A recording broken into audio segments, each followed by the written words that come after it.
kind of getting a bit rough there. There eventually got to be 7 adults and those 2 pups.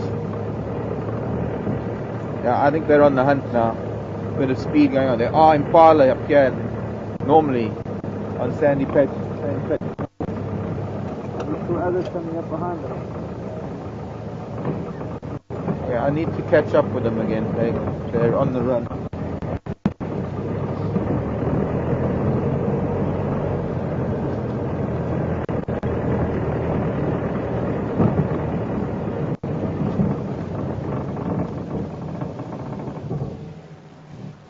He says, forgetting that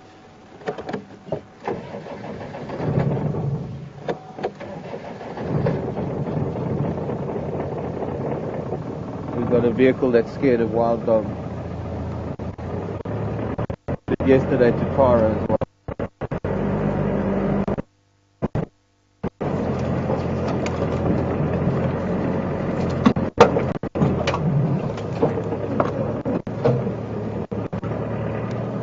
But most of these males will leave the clan. I think the major thing that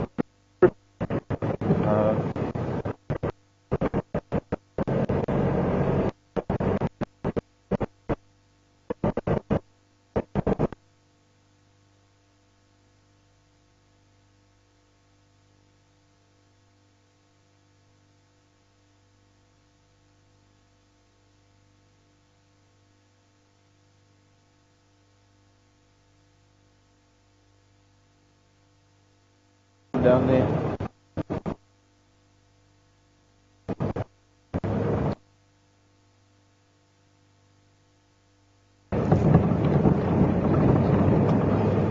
As I'm pulling up.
To conclude, I think one of the main factors that prevent inbreeding in wild dog is the fact that there is only one breeding pair in a pack. And despite the fact that there will be some individuals that leave the pack, well, pups may go on to form new packs, may go on to join others. Males might join up with other packs. But the main thing is that there's an alpha male and an alpha female. And they are the ones that do the breeding. And that pretty much rules out inbreeding. So we followed them a little bit to the west, and we lost signal, and then they crossed over Buffels of Cutline and went up to Sydney's Dam. So I think we have had the most fantastic climb we possibly could have with the dogs.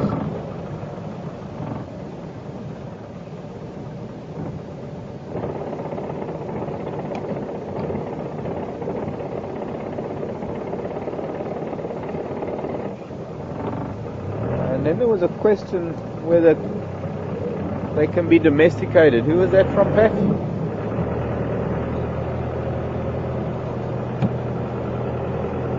Paddy Roberts. No, they can't be domesticated. They are very strongly pack animals. I mean, domestication takes thousands of years. It takes a long time to take an animal and have it domesticated and able to live the kind of life that humans want them to live. To take a wild dog, I have no doubt you could raise a dog from a pup. A wild dog that would see perhaps your family as the clan, but it would, apart from it just being unfair, it would be impractical.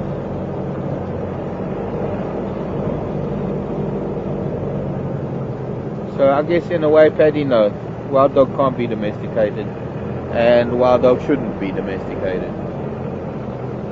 They are not. A lot of people misunderstand the whole concept of the African wild dog, or the painted dog, or the Cape hunting dog, or the African hunting dog. Doesn't matter which name you give it. The fact that it is a dog, a lot of people misunderstand it, thinking that these are once upon a time domestic dogs that have gone wild, and the term for that is feral. These are not feral dogs. These are very much as much part of this environment as the lion, the leopard, the elephant, the giraffe. They are indigenous, top of the line predators.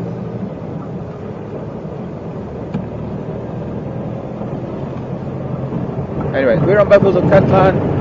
We're wandering to the east. We're actually going to stay on Buffels of Cutline. I think we're going to go all the way to Buffels of Dam eventually.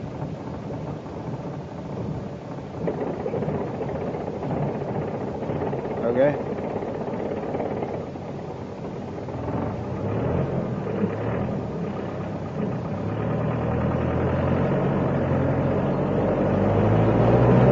Richard Stoken. Hi there, Richard. And quite an interesting one there, because I don't know if I could. I don't know. Richard wanted to know, can wild dog run longer distances than hyena?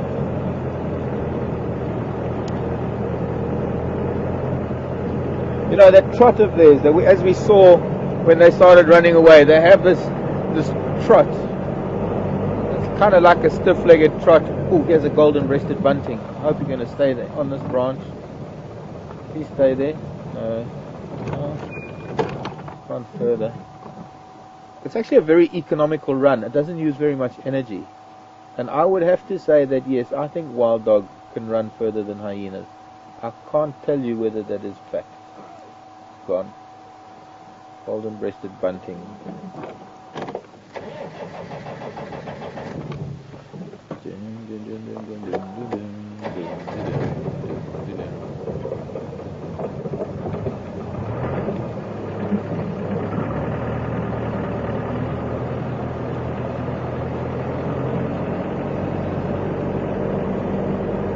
But my guess is, just based on the body size and the range of wild dogs, Richard, I would say that the wild dog are perhaps a little bit better at long distance than hyena.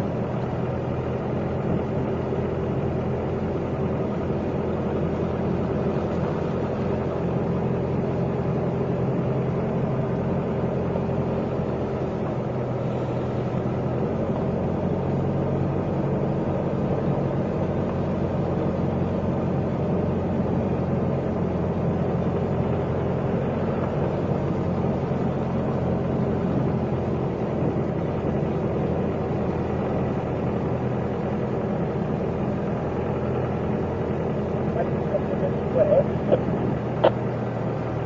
also didn't comment. Just my bank was very much on this, so I don't know what after I said I didn't comment well.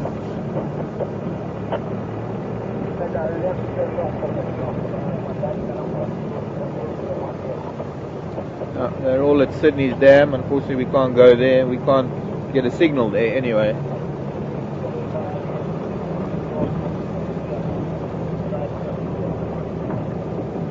Ah, there's a herd of elephant there as well. That's the elephant. The elephant tracks. The elephant tracks that I saw on Gallagher Shortcut. The same elephants that are now. I've just been wondering why I'm not seeing any tracks cross over the boundary yet.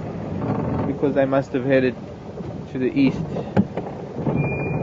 No, the west. I don't think about what I'm saying because I'm concentrating on what this vehicle is doing to me this morning.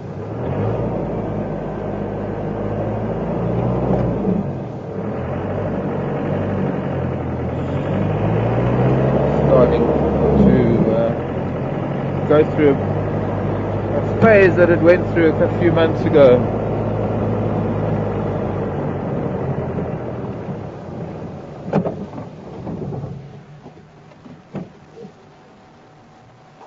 Okay, well, I'm just going to let it stand for a second. Excuse me, I want to look at a track.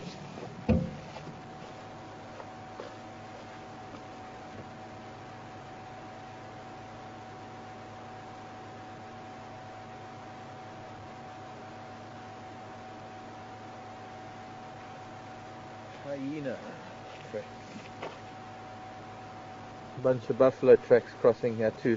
Could have been that big herd, huge herd of buffalo that were at the dam yesterday afternoon. Beautiful. I don't know if you saw them, Seb. You were with the dogs. Yeah, there was a huge herd of buff that came down to Gari Dam. Yeah, we saw it just around the minute. Oh. Couple dogs. Just kind of left down with them.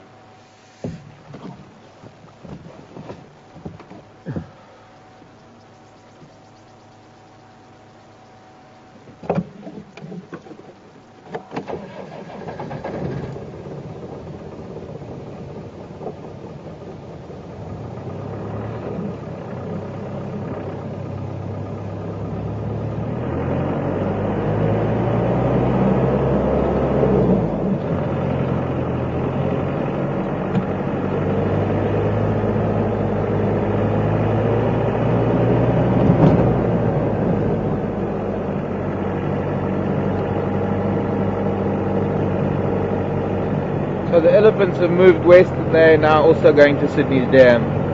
That would be a sight. Wild dog lying around the dam with a herd of elephants coming in.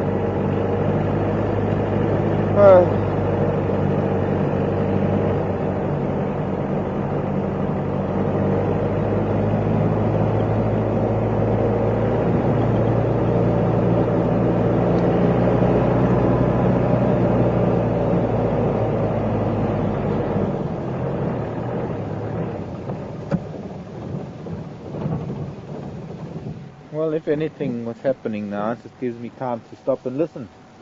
And look around. I thought I heard a greater honey guide yesterday. There's something interesting. Look here. Let me show you something. See, it's always a reason why the car cuts out, because you've got to look at things.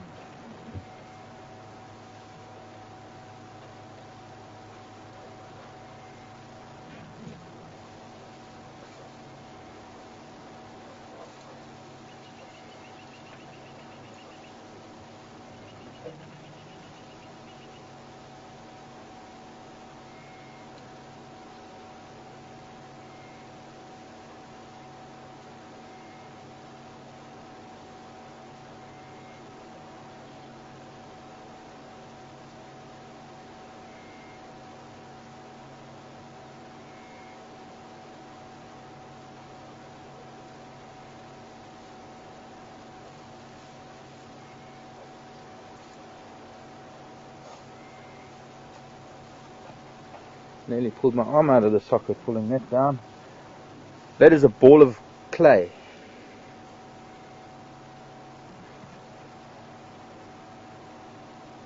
Quite a remarkable insect that made it. Called a masonry wasp. And the holes in it are actually adult wasps that have emerged. And there are probably still a few chambers in there with some adult wasps. Well, pupae. Waiting for some more moisture or some rain just to loosen it up a little bit, so that they can drill out and go and find a mate. And if it's a female, she will also build one of those.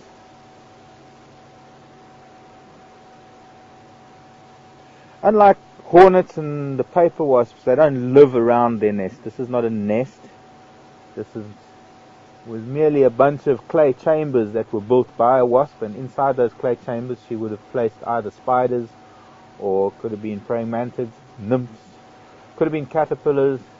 There are different wasp species that feed on different prey items, and she would have stung a few of those, put them into a deep sleep, and stuffed them into these little chambers and laid an egg in there, so that when the egg hatches into the larva, that larva has fresh food to eat. Now, if she were to kill the spiders or whatever prey species she uses, if she were to kill it, it would dry out very quickly. So nature has given her a venom, a protein that pretty much puts them into a state of suspended animation, a coma or general anesthetic, if you want.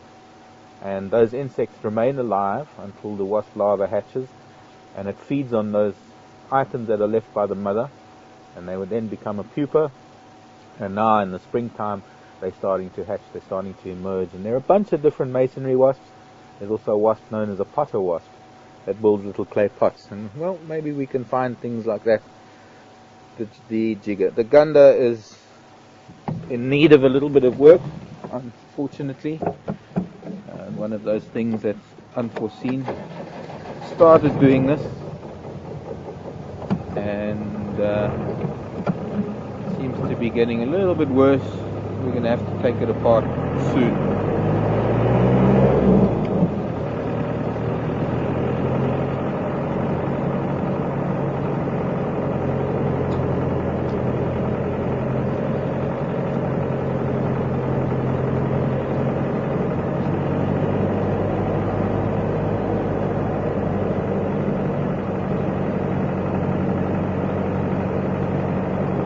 I think it might be sucking air into the fuel injectors.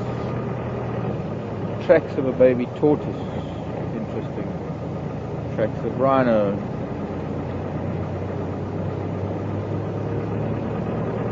Buffalo. Buffalo block. Roadblock. Big herd stretched out from my left all the way around us.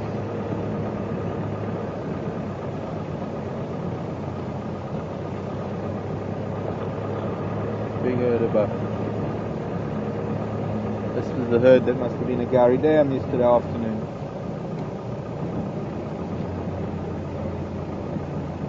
That you saw with Tara yesterday morning, indeed.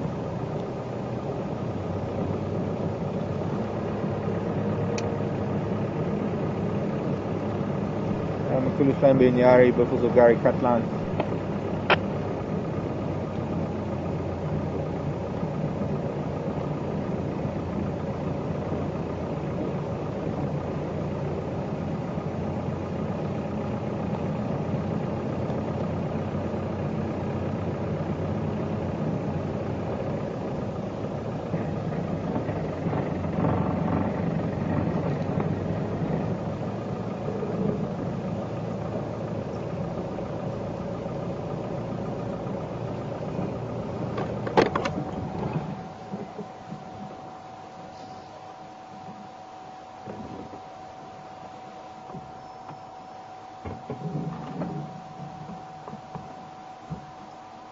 Look at this one here. He's a youngster. He hasn't quite got a boss yet. Still got a furry head. Oh, it's a cow. Sorry, it's a cow. Young cow. That's why it's a furry head. Silly of me. He's not looking too healthy. And very, very thin in the rump. TV.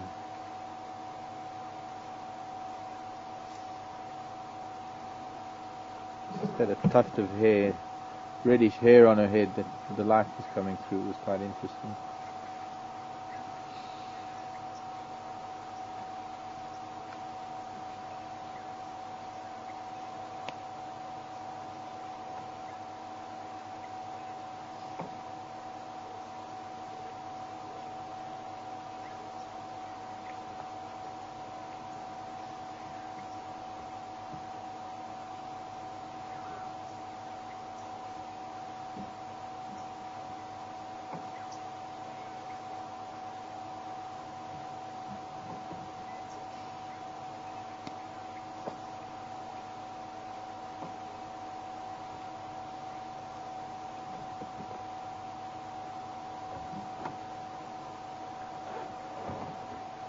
Pardon?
To go on the other side and turn around.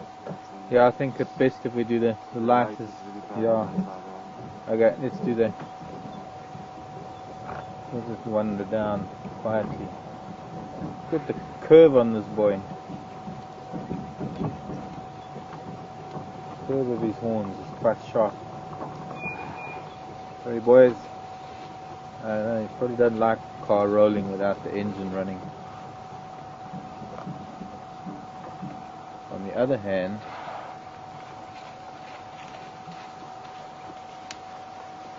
does it mean that I can maybe get closer to you?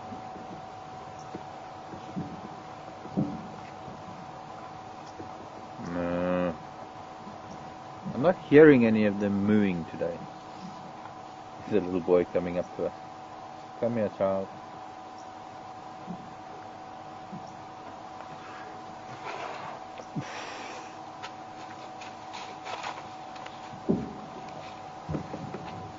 In other words, he's not impressed.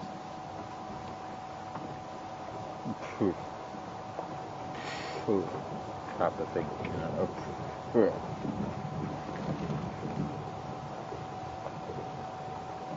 A lot of them are still resting up from the night. They only just seem to be getting active now.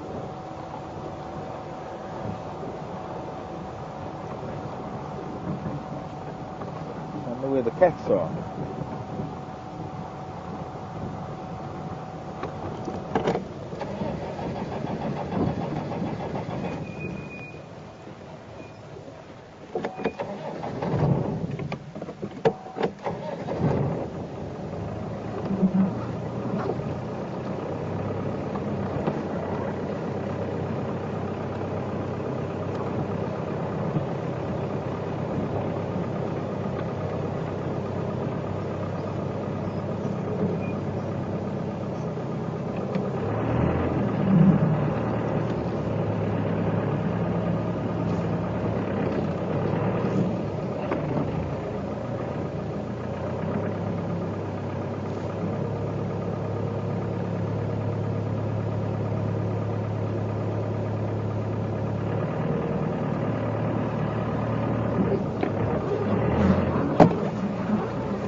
Uganda. Let's get a little bit further.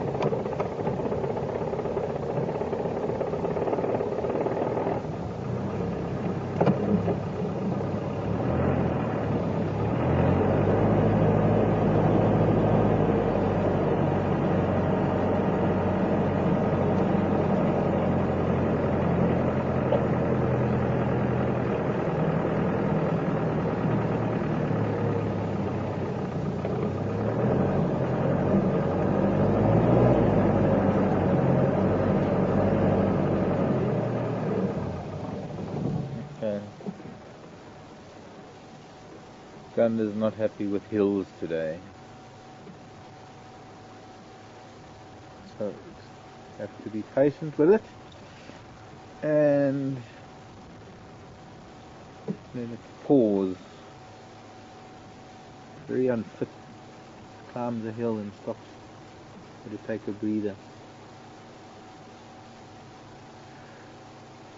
It's like most of the herd, well, not looks like, it is. Most of the herd is already on Buffelshoek. Appropriately, the buffels are on Buffelshoek. Let me go back a little bit so we can get this one individual at least grazing here in the open. It's got a bit of tuft of hair between his horns.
Not much of a view in the road maybe, but as they all move deeper into the bush and out of sight, and there's still a couple on the outside of the road, so we're going to move up a little bit.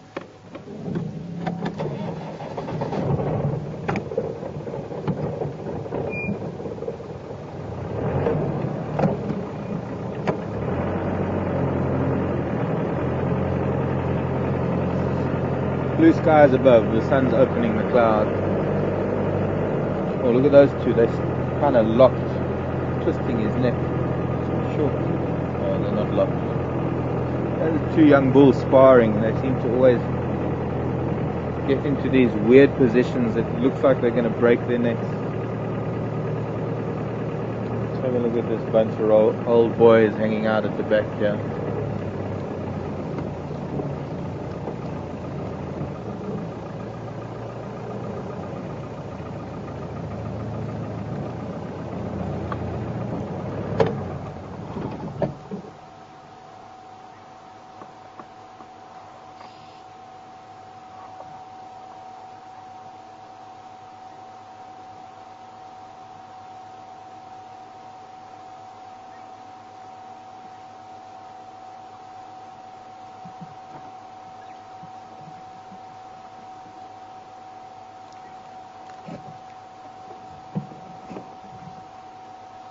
Younger bull.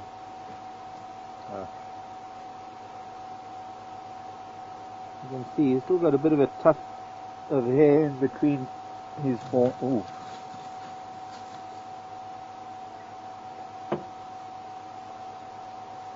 There's an older bull reprimanding a younger bull on the other side of her. You can see this guy, still quite young. Got a little bit of hair in his boss between the two horns. It's still going to grow a lot more and thicken, and eventually they'll lose that hair in between the two.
Yebo.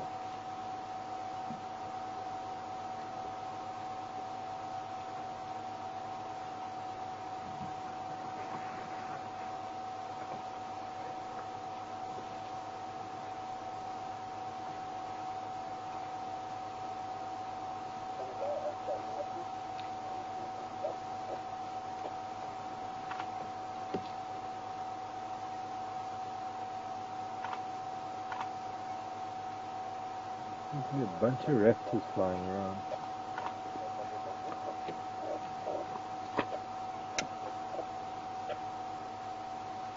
Can we come in? Did you see that slumber in Nyari?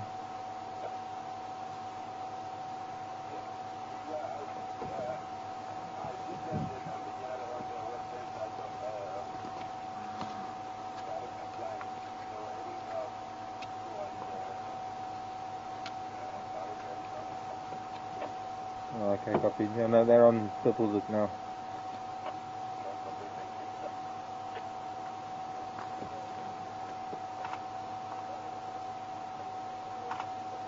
Hang on, not yet.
Sorry, just listening to the radio there. Dave in Toronto was asking, is it true that the females leave the pack?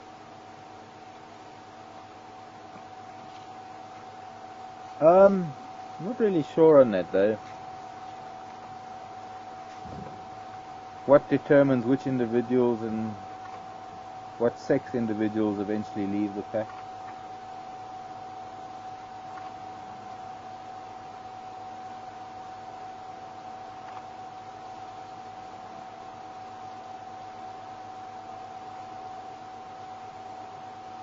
Thanks, Tara. Tara is saying that it is a tendency for the females to leave the pack and the males to stay behind. There is normally a larger number of males within a pack than females.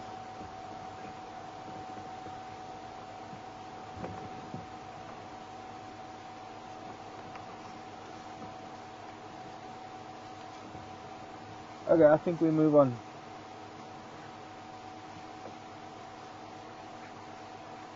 Not much action out of these buffalo this morning.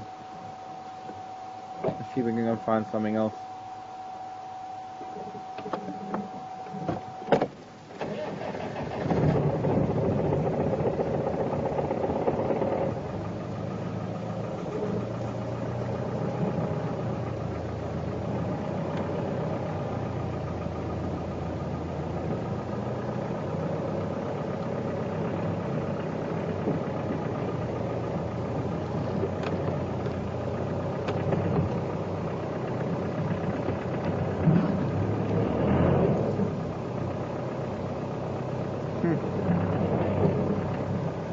Weird.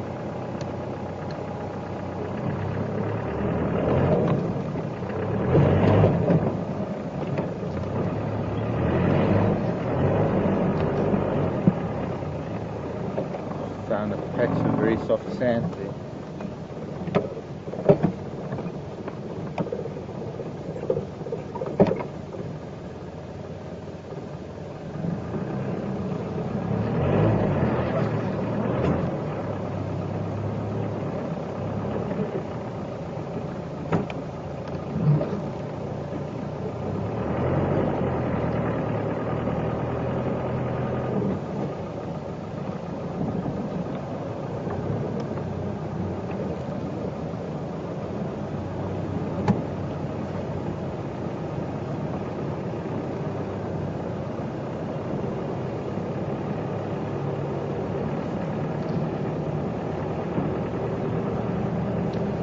Okay.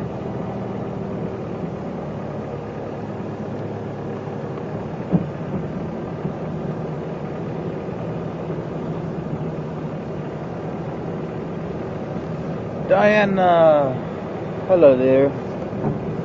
I'll get your question in a minute. Just gonna pass another vehicle. Looks like Texan. No, Ephraim. Hi, Manjan. Johnny. Let's go, Manjan. Hi, everybody. How are you? What need? Tinggal di bangunan Zoom. Meat. Aku lang baru nama jam. Okay. Ya. Kombo. Okay, forgot that. Okay. Diana, wanting to know if wild dogs are susceptible to diseases of domestic dogs. Very much so. In fact,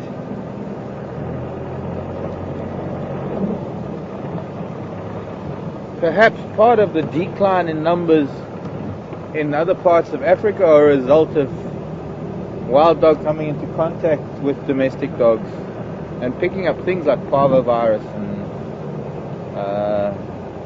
canine distemper and of course rabies.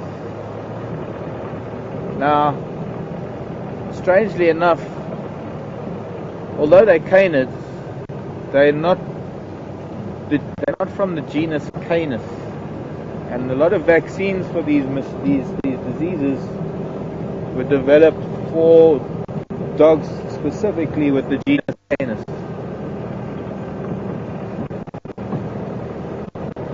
There was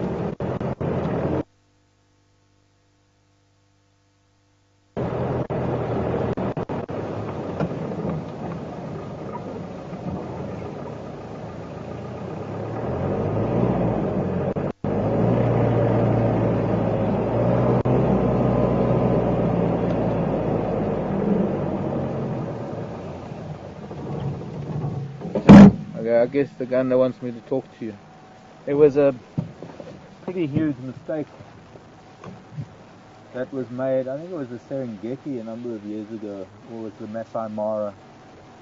Could have been up in the Mara. You know, it's all one area actually, but it's split into two by the border between Kenya and Tanzania.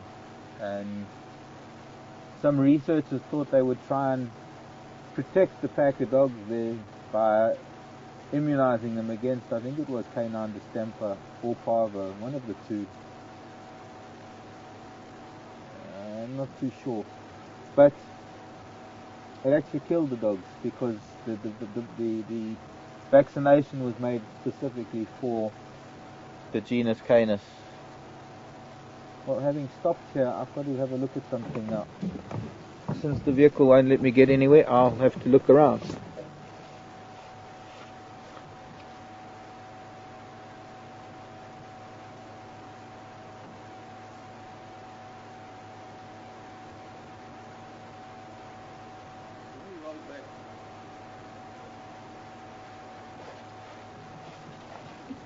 I'm going to just roll back so that you can see what I'm looking at. Something rather unusual. It's got to, as they say, make hay while the sun shines. And we seem to have a little, it's not going to work because it's going to be into the sun. Well, maybe it will. Maybe you can still hear me.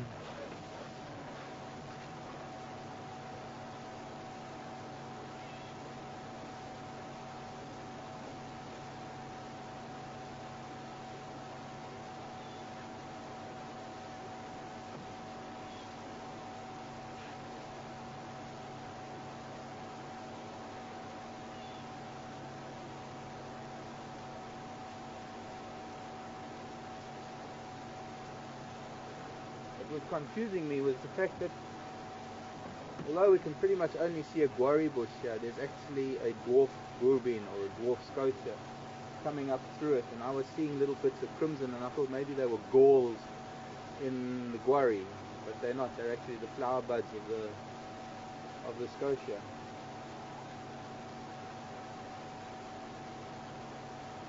don't know if you can see any.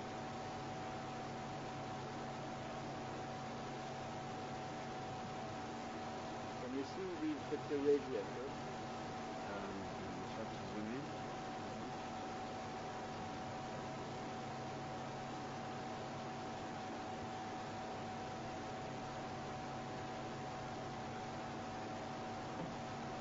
Put your finger next to it.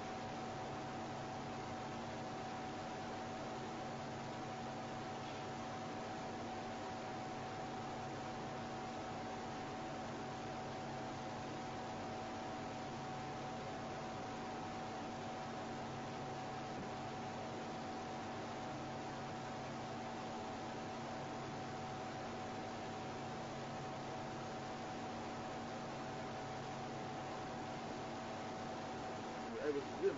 Yeah. They're going to be crimson red soon, opening up into little flowers, and I obviously know where a number of these plants are. This is the first one that I'm noticing that is coming into bloom, with those little flower buds forming. Pretty. Now,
Pat, if you copy me, please try to phone Peter.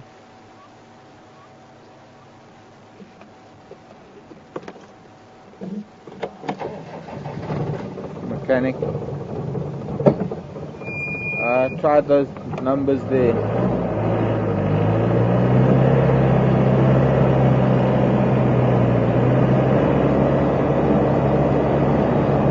Going to play havoc with drive this afternoon. It's also happens to be on a day when there's so much else happening. Wonderful how the universe does this. It used to happen to me managing camps when everything happens at once. Wonderful days to get through. When a day lasts a week.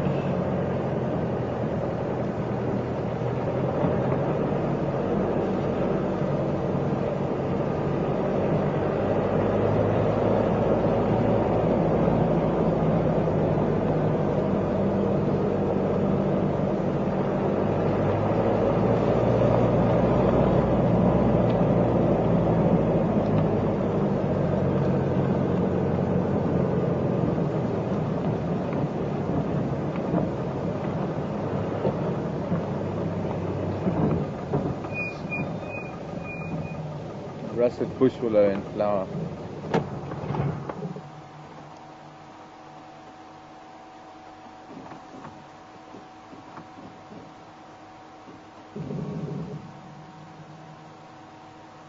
Not too many things hovering around the flower.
Okay, what are we going to find here?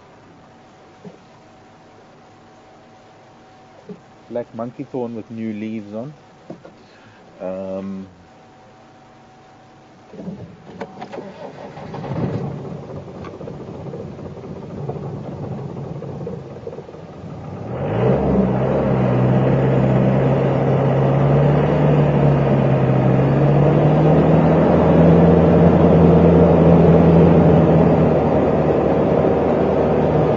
Revs up high, make a noise.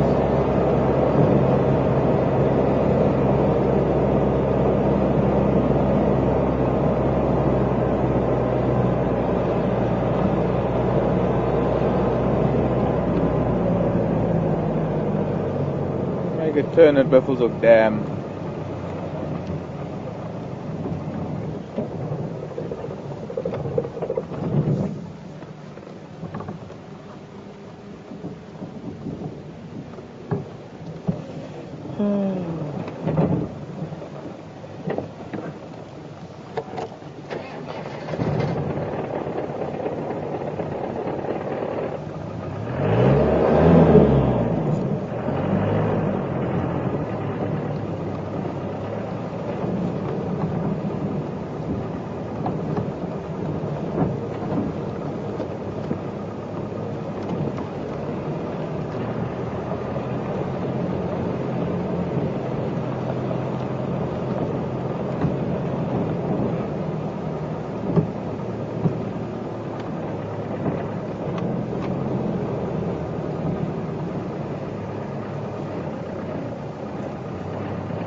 Every day I come past Bibbleshoek Dam, there's a new tree. There's a tree with new leaves on it. A new tree with new leaves on it. A different tree with new leaves on it. Actually, I think we ought to go around the other side on account of the sun. A couple of hippos lazing in the water. Not seeing much else right now. Let's see if we can see anything from the other side. Egyptian geese. It's just taken to the water. Hamakop is doing its semi-hovering flight over the water to catch frogs. And here, a beautiful green crown of a fresh green crown of a tambuti.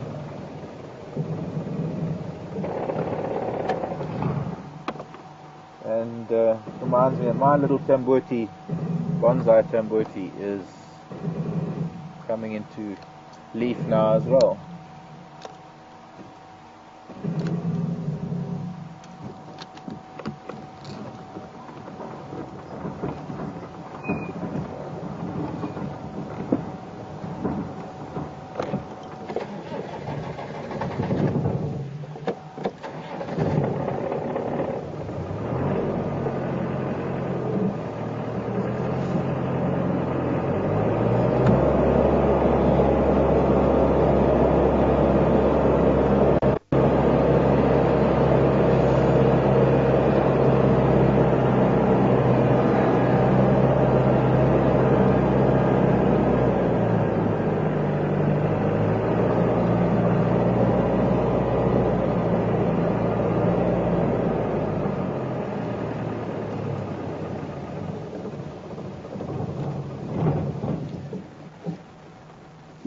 Interesting. Hope you're all patient.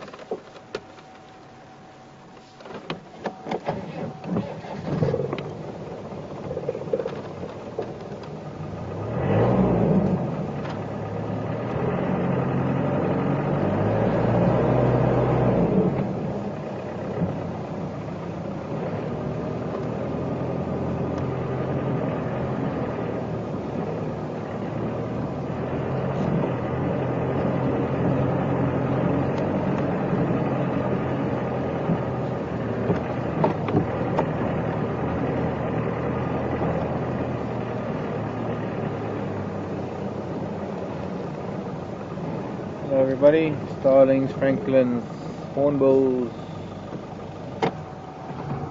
digging in dung for tidbits like termites.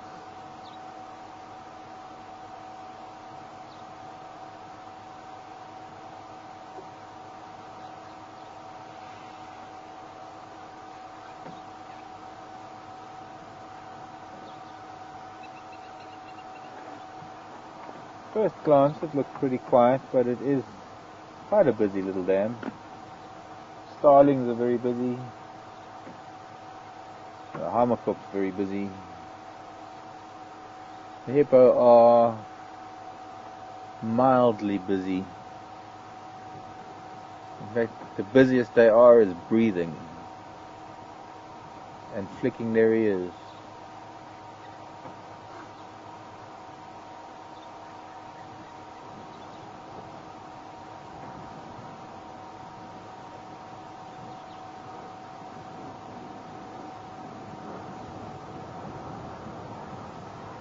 A northerly wind is blowing.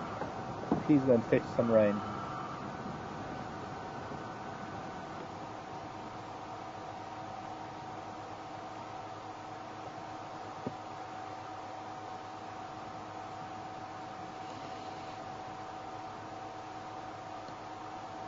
Okay, let's make our way.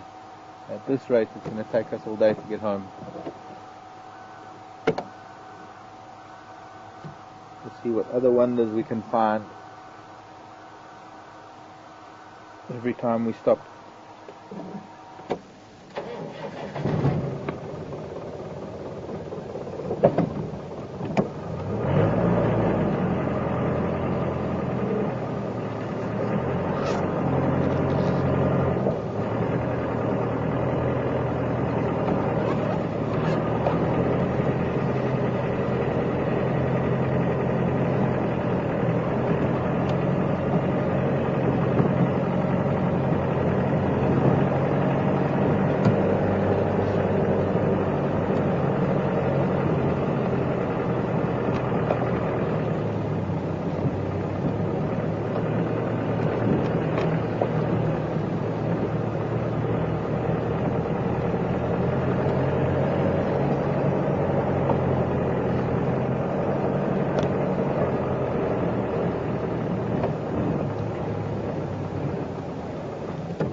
way to do this is to keep the engine revs high, get the turbo working.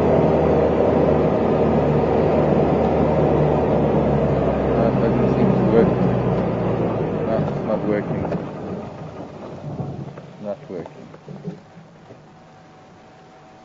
Not working for me today.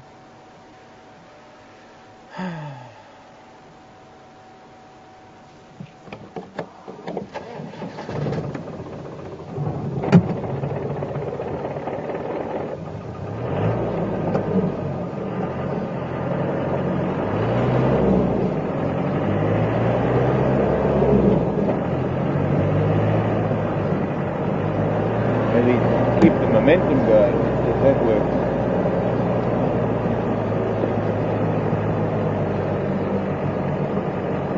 Rhino have been marking territory here.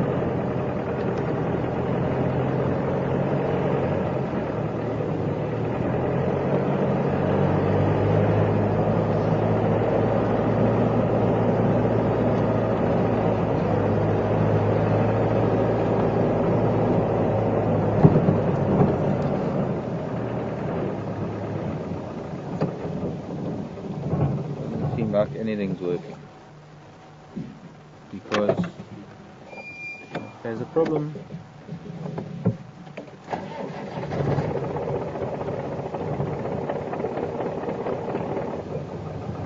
We just need to get home. Sort it out.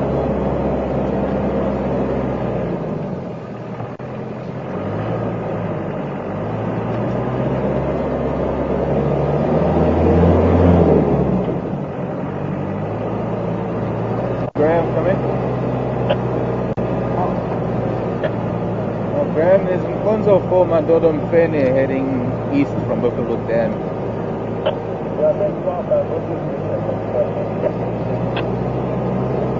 Oh, is it the whole gang that was here?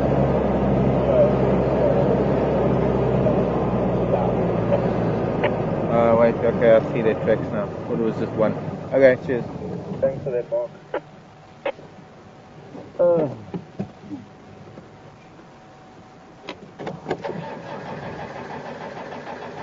The Gari gang. This shows how far they reach. Buffalo Dam, and they headed east, and then they eventually went south. So they're probably doing a big loop around Western Gari today.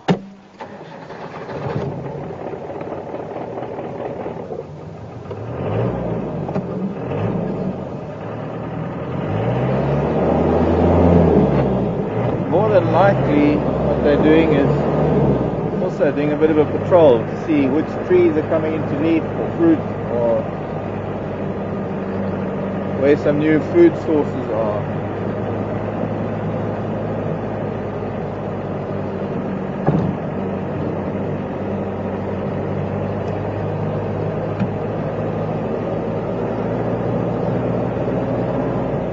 I don't think I've ever seen baboon tracks up here, or seen any sign of the baboons having been this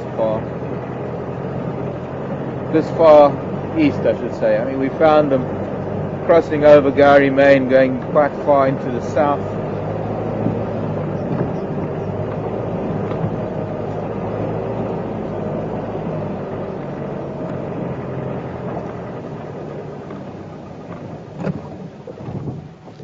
Oh.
little bit distracting. But, hopefully we'll still find something on our way home.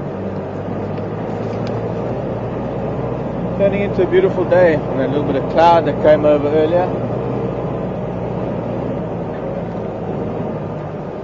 As the sun was rising.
Excuse me, Franklin. Got a sick Land Rover.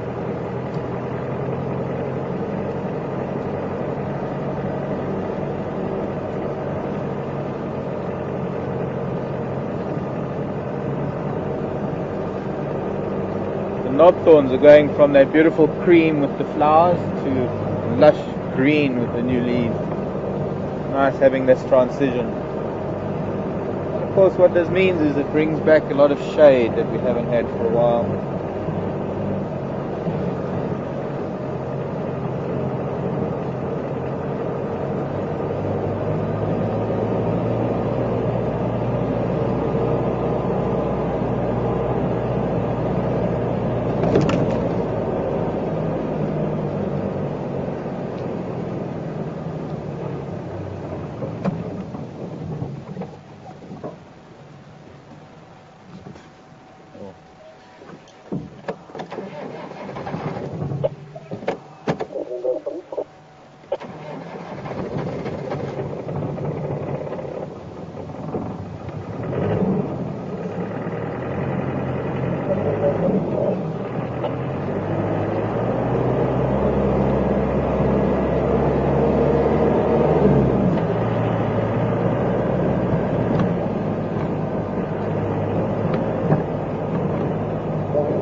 Had to just pick a piece of guarri. I've got one tiny little flyer from those buffalo that it decided it likes me more than it likes the buffalo. And I don't know how many times I've slapped my own face this morning.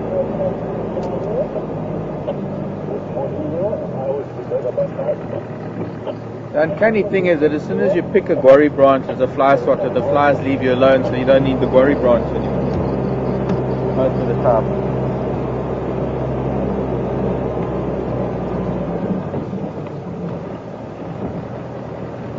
Better hurry up because we've got to get across the damn wall before the lodge has breakfast, and they're all heading back to breakfast. Of course, this would have to happen now that I'm in the far northeastern corner. So we're just going to use the slope of Central Road going down towards Nyala Dip. Get a lot further without the engine than we will with the engine, I hope.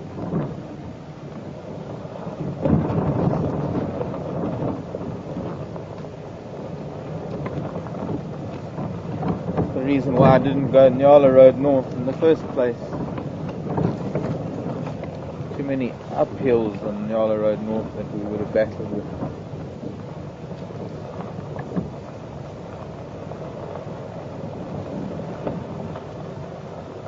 More slopes, longer slopes. It does give me an opportunity to see things a little bit closer. Things, smaller things next to the road that may be of interest.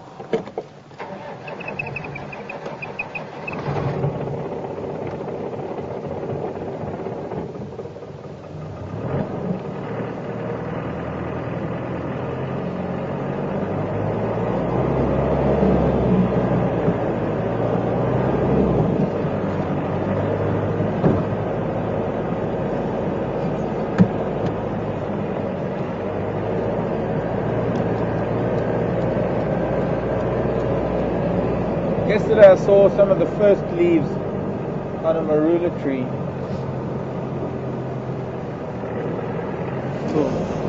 Seems to be, that one past now seems to be coming into flower already.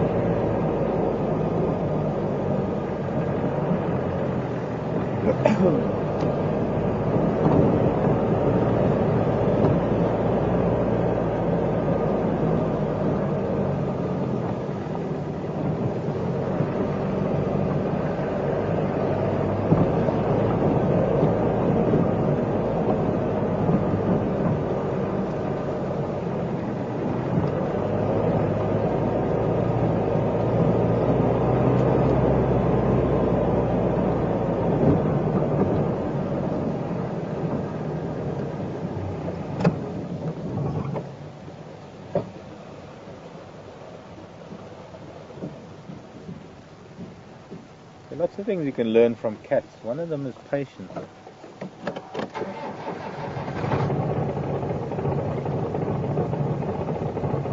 I got one incredible day ahead of me, so I've got to reserve my patience.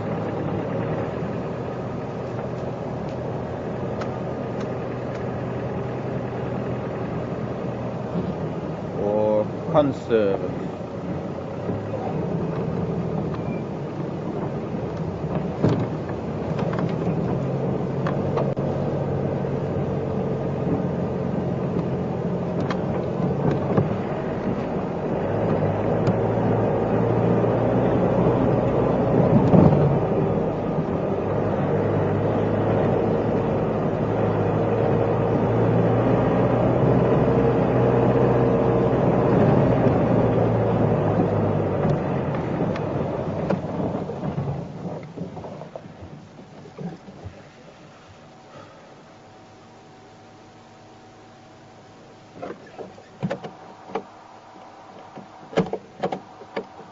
Squirrel. Apologies folks for all the stopping and starting.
Patrick's giggling in final control. Yeah, well, we can only giggle. I mean, this is just one of those things. Just have to deal with stuff as it happens.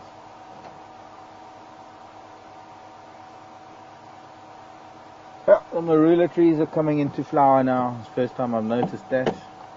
We've got one hanging over the road. I bet you if we start up now, by the time we get to that next marula tree, we'll stop again to see the flowers.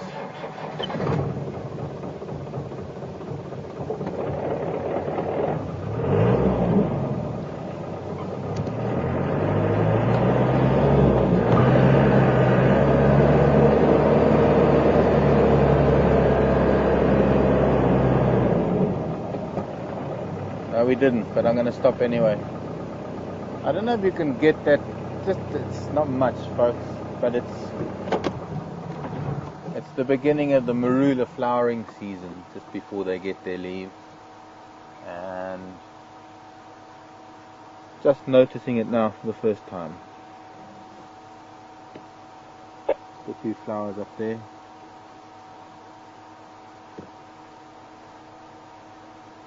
They're very, very little creamy coloured flowers. There's not really much to them. I'm not seeing any on those branches. They're just very difficult. There's just this one tip to this branch. We can also see them, we will see them in the next few days as the trees get more and more, as the trees start coming into full bloom. I'm getting hot under the collar. I overdressed this morning, it was a bit cold.